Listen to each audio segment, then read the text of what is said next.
வவுனியா நகரிலிருந்து 18 கிலோமீட்டர் தொலைவில் அமைந்திருக்கின்ற 5 ஏக்கர் 9 பரப்பு நிலப்பரப்பை கொண்ட இந்த மாபெரும் காணி விற்பனைக்குள்ளது.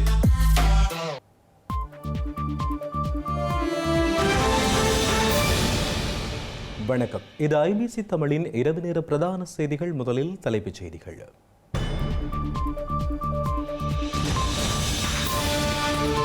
இலங்கையை ஆக்கிரமித்துள்ள கொலை கலாச்சாரம், புத்திஜீவிகள் நாட்டை விட்டு வெளியேறுவதாக சாடும் சஜித். உயிருக்கு போராடியவருக்கு உதவி வழங்காத மருதங்கணி வைத்தியசாலை, உரிய சேவைகள் வழங்கப்படுவதில்லை என பொதுமக்கள் குற்றச்சாட்டு.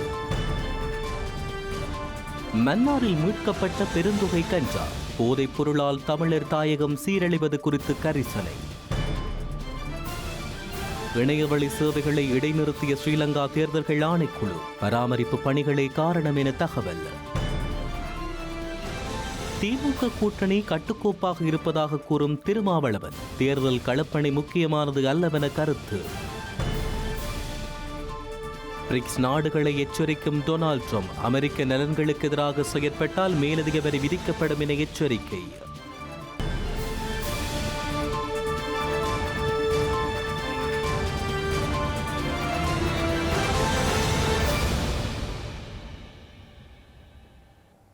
இனி தொடர்வது விரிவான செய்திகள்.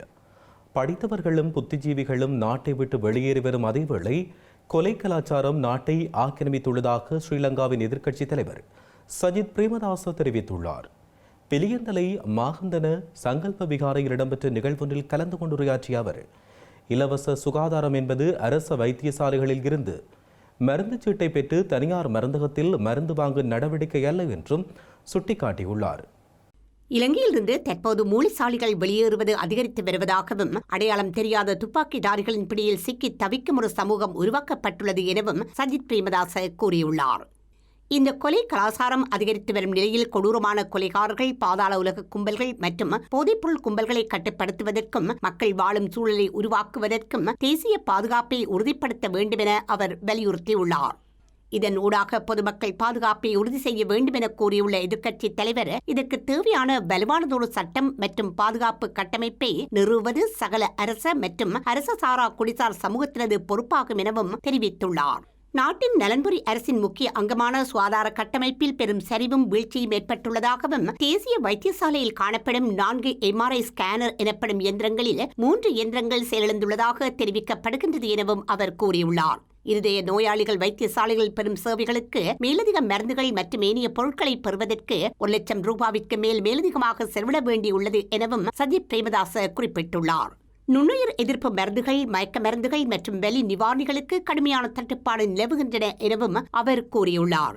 தனியார் மருந்தகங்களில் கூட இந்த மருந்துகளுக்கான தட்டுப்பாடு அதிகரித்து வருகின்றன எனவும், நாட்டிற்கு கிடைத்த மிக உன்னத பரிசான இலவச சுகாதார சேவை வார்த்தையின் உண்மையான அர்த்தத்தில் இலவசமான ஒன்றாகவே அமைந்து காணப்பட வேண்டும் எனவும் சஜித் பிரேமதாச குறிப்பிட்டுள்ளார். நோய்வாய்ப்பட்ட நோயாளிகளுக்கு சரியான நேரத்தில் சேவைகளை பெற்றுக் கொடுக்க வேண்டும் எனவும், இந்த இலவச சுகாதாரம் பாதுகாக்கப்பட வேண்டும் எனவும் எதிர்க்கட்சித் தலைவர் மேலும் தெரிவித்தார். யாழ் வடமராட்சி கிழக்கில் மயங்கி விழுந்து உயிருக்கு போராடிய நபரை கொண்டு செல்வதற்கு மருதங்கணி வைத்தியசாலையில் நோயாளர் காவு வண்டி வழங்க மறுப்பு தெரிவிக்கப்பட்டதாக பொதுமகன் ஒருவன் குற்றம் சாட்டியுள்ளார். பொதுமக்களுக்கு உரிய முறையில் சேவை வழங்காத மருதங்கணி வைத்தியசாலை தரப்பினர் மீது நடவடிக்கை எடுக்குமாறும் அவர் வலியுறுத்தியுள்ளார். வடமராட்சி கிழக்கு மருதங்கடியில் உள்ள பொதுச்சந்தையில் காய்கறிகளை கொள்வனவு செய்து கொண்டிருந்த ஒருவர் திடீரென மயங்கி வீழ்ந்ததுடன் அவரின் தலையில் காயம் ஏற்பட்டு ரத்தம் வடிந்து ஓடியது. இதனையடுத்து சந்தையில் இருந்த பொதுமகன் ஒருவர் உடனடியாக அருகிலுள்ள மருதங்கணி வைத்தியசாலைக்கு சென்று சம்பவத்தை எடுத்துக் கூறியதுடன் நோயாளர் காவு வண்டியையும் உதவிக்கு அழைத்துள்ளார். எனினும் மருதங்கணி வைத்தியசாலையில் இருந்த நோயாளர் காவு வண்டியின் சாரதியிடம் விடயத்தை தெரியப்படுத்திய போதிலும் நோயாளர் காவு வண்டியை விட முடியாது என்றும் வைத்தியர் உறங்குவதாகவும் அவர் கூறியதாக பொதுமகன் குற்றம் சாட்டியுள்ளார். 1990 என்ற அவசர இலக்கத்திற்கு அழைத்து வேறு நோயாளர் காவு வண்டியை அழைக்குமாறும் மருதங்கணி வைத்தியசாலை நோயாளர் காவு வண்டி சாரதி கூறியதாகவும் அவர் குறிப்பிட்டுள்ளார். பின்னர் உயிருக்கு போராடிக் கொண்டிருந்த நபரை காப்பாற்றுவதற்காக 1990 இலக்கத்திற்கு அழைத்து நோயாளர் காவு வண்டியை வரவழைத்ததாக அவர் தெரிவித்துள்ளார். அண்மை காலமாக மருதங்கேணி வைத்தியசாலையில் மருத்துவ சேவைகளை பெறுவதில் மக்கள் தொடர்ந்து சிக்கல்களை எதிர்நோக்கி வருவதுடன் இவ்வாறு அவசர தேவைக்கு உதவ முன்வராதவர்கள் மீது நடவடிக்கை எடுக்க வேண்டும் என பொதுமகனாக கேட்டுக்கொள்வதாகவும் அவர் மேலும் குறிப்பிட்டுள்ளார். உயிருக்கு ஒரு ஆள் இங்கே போராடி கொண்டு நிற்கிது.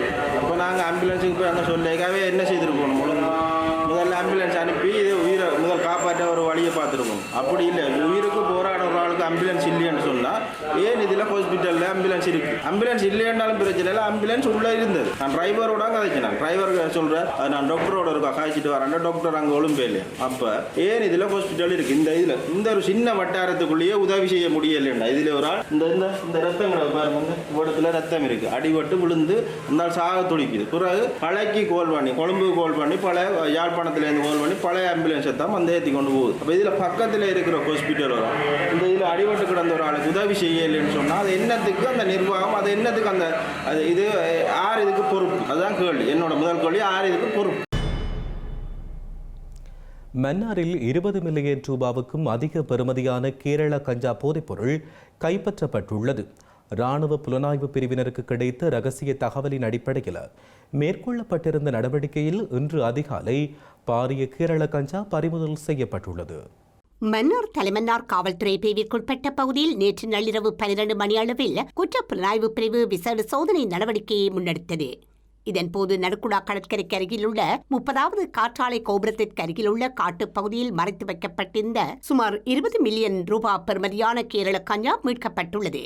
இந்த கேரள கஞ்சா பொதிகள் இந்தியாவிலிருந்து கடல் வழியாக கொண்டுவரப்பட்டு மறைத்து வைக்கப்பட்டுள்ளதாக தெரிவிக்கப்பட்டுள்ளது.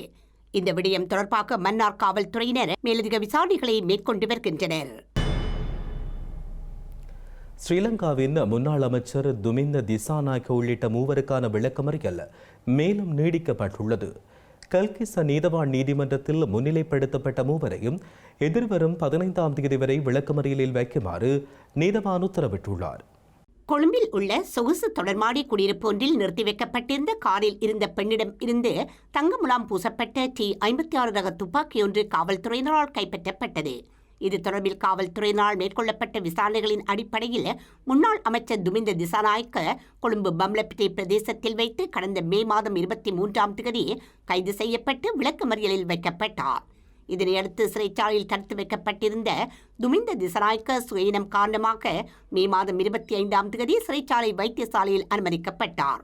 இதன் பின்னர் மே மாதம் 28ஆம் தேதி மீண்டும் மெகசின் சிறைச்சாலைக்கு மாற்றப்பட்ட நிலையில் இன்று அவருக்கான விளக்கமறியலை நீடித்து கல்கிசன் நீதவான் நீதிமன்றம் உத்தரவிட்டுள்ளது. ஸ்ரீலங்காவின் தேசிய தேர்தல்கள் ஆணைக்குழுவின் அனைத்து இணையவழி சேவைகளும் மறு அறிவிப்பு வரும் வரை இடைநிறுத்தப்பட்டுள்ளன. அத்தியாவசிய பராமரிப்பு பணிகளின் காரணமாக இன்று முதல் சேவைகள் தற்காலிகமாக நிறுத்தி வைக்கப்பட்டுள்ளதாக தேர்தல் ஆணைக்குழு தெரிவித்துள்ளது. இதன் பிரகாரம் வாக்காளர் பட்டியல் தகவல் சரிபார்ப்புகள், இணையவழி பதிவு, வாக்காளர் அறிவிப்புகளை பெறுதல் மற்றும் ஏனைய மாவட்டங்கள் தொடர்பான தகவல்களை வேறுபடுத்தல் உள்ளிட்ட அனைத்து இணையவழி சேவைகளும் மறு அறிவிப்பு வரும் வரை இடைநிறுத்தப்பட்டுள்ளன. ஸ்ரீலங்காவின் மின்சார மற்றும் எரிசக்தி அமைச்சு அதன் சொகுசு வாகனங்களை ஏலம் விடுவதற்கு தீர்மானித்துள்ளது. தேவையற்ற பொது நிதி செலவுகளை குறைப்பது குறித்த அரசாங்கத்தின் கொள்கைகளுக்கிணங்க இந்த தீர்மானம் மேற்கொள்ளப்படுவதாக தெரிவிக்கப்பட்டுள்ளது. டொயோட்டோ லேண்ட் குரூசர் வாகனங்கள் 6 உட்பட 14 சொகுசு வாகனங்களை ஏலம் விடுவதற்கான சுற்று நிருபத்தை ஸ்ரீலங்காவின் மின்சக்தி மற்றும் எரிசக்தி அமைச்சு கோரியுள்ளது. ஏலம் விடப்படும் ஒவ்வொரு வாகனத்திற்கும் தனித்தனி விண்ணப்பங்கள் சமர்ப்பிக்கப்பட வேண்டும் என்றும் விண்ணப்பங்கள் மின்சாரம் மற்றும் எரிசக்தி அமைச்சுக்கு கிடைக்க வேண்டும் என்றும் அமைச்சு தெரிவித்துள்ளது. விண்ணப்பங்களை பெறுவோர் எண் 80 சர் NST சில்வா மாவத்தை கொழும்பு 7 என்கின்ற முகவரியில் வாகனங்களை ஆய்வு செய்ய முடியும் என அமைச்சு தெரிவித்துள்ளது.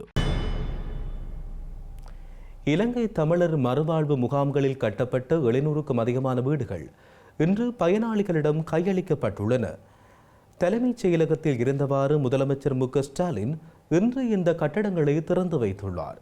விழுப்புரம் மாவட்டம் கீழ்புத்துப்பட்டு, திருப்பூர் மாவட்டம் திருமூர்த்தி நகர், சேலம் மாவட்டம் தம்மம்பட்டி, தருமபுரி மாவட்டம் நாகாவதி அணை மற்றும் கேசர்குழி அணை, விருதுநகர் மாவட்டம் கண்டியாபுரம் ஆகிய இடங்களில் உள்ள இலங்கை தமிழர் மறுவாழ்வு முகாம்களில் 729 வீடுகள் கட்டப்பட்டுள்ளன. தமிழ்நாட்டின் பொது மற்றும் மறுவாழ்வுத்துறை சார்பில் 38 கோடியே 76 லட்சம் ரூபாய் செலவில் இந்த வீடுகள் கட்டப்பட்டுள்ளதாக தெரிவிக்கப்பட்டுள்ளது. திமுக கூட்டணி கட்டுக்கோப்பாக உள்ளதாக விடுதலை சிறுத்தைகள் கட்சியின் தலைவர் தொல் திருமாவளவன் தெரிவித்துள்ளார். இரட்டைமலை சீனிவாசன் பிறந்த நாளையொட்டி சென்னை ஓட்டேரியில் உள்ள அவரின் நினைவிடத்தில் மலர் வளையம் வைத்து மரியாதை செலுத்திய பின்னர் ஊடகங்களுக்கு கருத்து வெளியிட்ட போதே அவர் இதனை கூறியுள்ளார். திராவிட அரசியலில் முன்னோடி நீதி கட்சி தலைவர்களில் ஒருவரான இரட்டைமலை சீனிவாசன் அம்பேத்கருக்கு முன்னோடியாக இருந்து ஒடுக்கப்பட்ட மக்களுக்காக குரல் கொடுத்தார் என தொல் திருமாவளவன் குறிப்பிட்டார். ஆதி திராவிடர், பழங்குடியினர், பிற்படுத்தப்பட்டோர், மிகவும் பிற்படுத்தப்பட்டோர் பாடசாலைகளின் கல்லூரி விடுதிகளுக்கு சமூக நீதி விடுதி என்ற பெயரை மாற்றம் செய்து முதலமைச்சர் வெளியிட்டுள்ள அறிவிப்பை வரவேற்பதாக அவர் கூறியுள்ளார். தேர்தல் களப்பணிகள் விடுதலை சிறுத்தைகள் முதன்மையானது அல்ல எனவும் தேர்தல் நெருங்கி வரும் போது அதை தீவிரப்படுத்துவோம் என்றும் தொல் திருமாவளவன் குறிப்பிட்டுள்ளார். அதிமுகவுடன் விஜய் கட்சி சேர்ந்தால் கூட்டணி பலமாக இருக்கும் என்ற வியூக கேள்விகளுக்கு தாம் பதிலளிக்க விரும்பவில்லை என்று அவர் கூறினார். திமுக தலைமையிலான கூட்டணியில் 2 கம்யூனிஸ்ட் கட்சிகள் இருப்பதாகவும் திமுக கூட்டணியில் இருந்து தேர்தலை சந்திப்போம் என்றும் விடுதலை சிறுத்தைகள் கட்சியின் தலைவர் கூறினார். புதிய மாவட்ட செயலாளர்கள் விரைவில் நியமிக்கப்படுவார்கள் என்று கூறியுள்ள அவர் தேர்தல் வாக்குறுதிகளை 100% நிறைவேற்ற முடியாது என சுட்டிக்காட்டினார். பெரும்பாலான வாக்குறுதிகளை திமுக நிறைவேற்றியுள்ளதாகவும் முக்கிய சில கோரிக்கைகள் நிறைவேற்றப்பட வேண்டும் என்றும் அவர் தெரிவித்தார். பழைய ஓய்வூதிய திட்டம் நிறைவேற்றப்படும் என திமுக அரசு உறுதியளித்துள்ளதாக தொல் திருமாவளவன் மேலும் சுட்டிக்காட்டியுள்ளார். அமெரிக்க நலன்களுக்கு எதிரான பிரிக்ஸ் அமைப்பின் கொள்கைகளுடன் இணைந்து செயல்படும் நாடுகளுக்கு மேலதிக 10 வீத வரி விதிக்கப்படும் என அமெரிக்க ஜனாதிபதி டொனால்ட் ட்ரம்ப் தெரிவித்துள்ளார். சீனா, ரஷ்யா மற்றும் இந்தியா உள்ளிட்ட உறுப்பினர்களை கொண்ட பிரிக்ஸ் அமைப்பை ட்ரம்ப் நீண்ட காலமாக விமர்சித்து வரும் நிலையில் அவரின் இந்த அறிவிப்பு வெளியாகியுள்ளது. அமெரிக்கா மற்றும் மேற்கு ஐரோப்பாவுக்கு சவால் விடுக்கும் வகையிலும் நாடுகளின் சர்வதேச நிலையை உயர்த்தும் நோக்குடனும் பிரிக்ஸ் அமைப்பு உருவாக்கப்பட்டது. இந்த நிலையில் தமது நாட்டின் நலன்களுக்கு எதிரான பிரிக்ஸ் அமைப்பின் கொள்கைக்கு விதிவிலக்குகள் இருக்காது என டொனால்ட் ட்ரம்ப் குறிப்பிட்டுள்ளார். அமெரிக்காவுடன் வரி ஒப்பந்தத்தில் உடன்படுவதற்கான நாடுகளுக்கு ஜூலை 9ஆம் தேதி வரை காலக்கெடு நிர்ணயிக்கப்பட்ட போதிலும் தற்போது அமெரிக்க அதிகாரிகள் இந்த காலக்கெடுவை ஆகஸ்ட் மாதம் 1ஆம் தேதி வரை நீடித்துள்ளனர். இதுவரை பிரித்தானியா மற்றும் வியட்நாமுடன் மட்டுமே வர்த்தக ஒப்பந்தங்களை அமெரிக்கா மேற்கொண்டுள்ளது. இருப்பினும் உருக்கு ஏற்றுமதிக்கான வரிகள் குறித்து பிரித்தானியாவும் அமெரிக்காவும் இன்னும் ஒரு ஒப்பந்தத்தை எட்டவில்லை. அமெரிக்க உற்பத்திகளை அதிகரிக்கவும் வேலைவாய்ப்புகளை பாதுகாப்பதற்கும் என கூறி கடந்த ஜனவரியில் பதவியேற்றதிலிருந்து டொனால்ட் ட்ரம்ப் ஏனைய நாடுகளில் இருந்து வரும் பொருட்களுக்கு தொடர்ச்சியான இறக்குமதி வரிகளை அறிவித்தார். இருப்பினும் ஜூலை மாதம் 9ஆம் தேதி வரை 3 மாத பேச்சுவார்த்தைகளுக்கு அனுமதிக்கும் வகையில் தனது மிகவும் ஆக்ரோஷமான திட்டங்களை அவர் இடைநிறுத்தியுள்ளார். எனினும் இந்த காலக்கெடு ஆகஸ்ட் மாதம் நீடிக்கப்பட்டுள்ளதாக கூறப்படும் நிலையில் ஒப்பந்தம் எட்டப்படாவிட்டால் புதிய வரி வீதம் குறித்து சம்பந்தப்பட்ட நாடுகளுக்கு 10 முதல் 15 கடிதங்கள் அனுப்பப்படும் என டொனால்ட் ட்ரம்ப் தெரிவித்துள்ளார். எதிர்வரும் ஆகஸ்ட் மாதம் 1ஆம் தேதி புதிய வரிகள் நடைமுறைக்கு வரும் என அமெரிக்க வர்த்தக செயலாளர் ஹாவர்ட் லுட்னிக் குறிப்பிட்டுள்ளார். செய்திகளின் நிறைவாக இனி மீண்டும் தலைப்புச் செய்திகள்.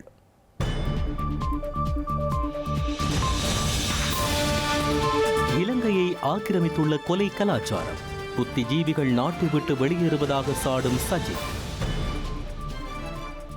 உயிருக்கு போராடியவருக்கு உதவி வழங்காத மருதங்கணி வைத்தியசாலை, உரிய சேவைகள் வழங்கப்படுவதில்லை என பொதுமக்கள் குற்றச்சாட்டு. மன்னாரில் மீட்கப்பட்ட பெருந்தொகை கஞ்சா, போதைப் பொருளால் தமிழர் தாயகம் சீரழிவது குறித்து கரிசனை. இணையவழி சேவைகளை இடைநிறுத்திய ஸ்ரீலங்கா தேர்தல்கள் ஆணைக்குழு, பராமரிப்பு பணிகளே காரணம் என தகவல்.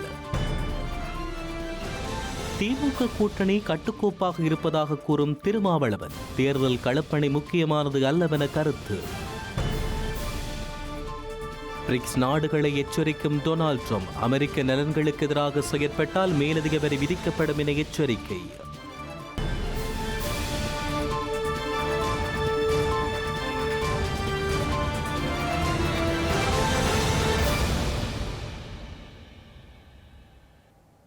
இத்துடன் ஐபிசி தமிழின் இரவு நேர பிரதான செய்திகள் நிறைவடைகின்றன. உடனுக்குடன் நீங்கள் செய்திகளை அறிந்து கொள்ள ibctamil.com என்கின்ற எமது இணையதளத்தை பார்வையிடுங்கள். வணக்கம்.